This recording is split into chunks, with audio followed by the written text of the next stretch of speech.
देख रेख के अभाव में सूख गए कदम के पेड़, लगाए गए वृक्षों की सुरक्षा नहीं कर पाए अन्य विभागों के अधिकारी। वन विभाग के अधिकारी से जब बात की गई, बताया कि हमारे विभाग के व्यवस्था में नहीं आते हैं पेड़।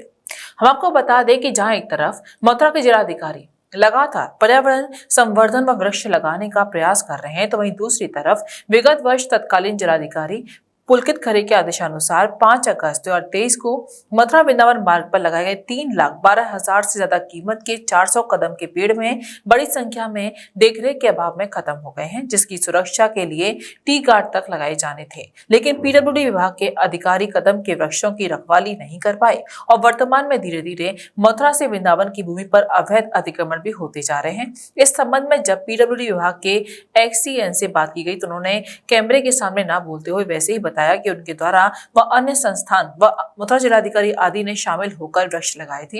हमने काफी दिन तक पेड़ों में पानी भी दिया था, लेकिन अब उनके पास ना तो फंडिंग है और ना अन्य कोई व्यवस्था है, इसलिए अब हम पानी नहीं लगा पा रहे हैं। लेकिन मामला मीडिया के माध्यम से संज्ञान में आया है, तो वह दोबारा से शुरुआत करेंगे। जाता है खासकर यहाँ पर तमाम पौराणिक और ऐतिहासिक स्थल हैं जो वृक्षों से कहीं न कहीं राधा कृष्ण से जुड़े हुए हैं।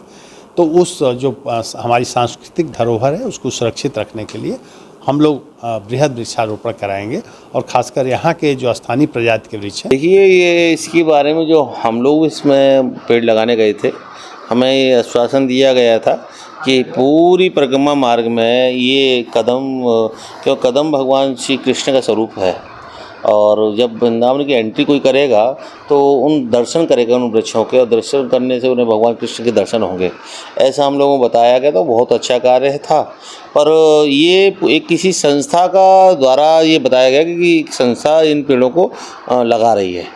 और फिर बाद में पता चला कि शासन प्रशासन इसे इन्वॉल्व है, पीडब्ल्यूडी विभाग और इन कौन कौन से विभाग इसमें इन्वॉल्व हैं। हमारे डीएम साहब भी थे उस समय। डीएम साहब ने भी कहा कि इनका संरक्षण और संवर्धन होगा, और आपके द्वारा आज पता चल रहा है कि इन पेड़ों की स्थिति दयनीय है और वो पेड़ सभी नष्ट हो चुके हैं। ये बहुत लापरवाही की बात है। भैया जी, ये वृक्ष लगाने ही नहीं चाहिए, लगाने बहुत ज़्यादा ज़रूरी हो गए। वृंदावन में बंदर सामान लूटते हैं। क्यों लूटते हैं? जब इनका बनी नहीं बचा है तो लूटेंगे ही लूटेंगे, कहाँ जाएंगे? ये खेती तो कर नहीं सकते हैं। यहाँ पेड़ थे, कुछ न कुछ उनमें से पेड़ पत्ता खा लेते थे, अब वही बचे नहीं हैं तो उनको लूट करनी पड़ रही है। वृंदावन में पेड़ लगाना इतना आवश्यक हो गया है कि शाम को 7 बजे जब हम रोड पर चलते हैं तो ऐसा लगता है कि भट्टी के बगल में से निकल रहे हैं। आज तो थोड़ी ये 4 बूंदों के कारण राधा रानी की कृपा है, आपको थोड़ी हवा लग रही है। नहीं, इस समय आप लोगों को ऐसा लग रहा होता है यहाँ कि जैसे भट्टी के बगल में से हम निकल रहे हैं और वहाँ से गर्म गर्म हवा आ रही है। पर्यावरण को बचाना बहुत ज़रूरी है, और मैं तो हर ब्रजवासी से, हर परदेसी से, हर व्यक्ति से, वृंदावन वाले आने वाले से यही संदेश देना चाहूँगा कि भैया कुछ दान करो या नहीं करो, मगर वृंदावन में वृक्षदान जरूर करो। इसको दोबारा से वृंदावन बना दो, पत्थरों का मन मत बनाओ। Ranked among top 15 universities and endowed with the state-of-art infrastructure, Sanskriti focuses on innovation, research, skill and holistic development of students. No wonder Sanskriti has 91% placement record. Sanskriti University for excellence in life.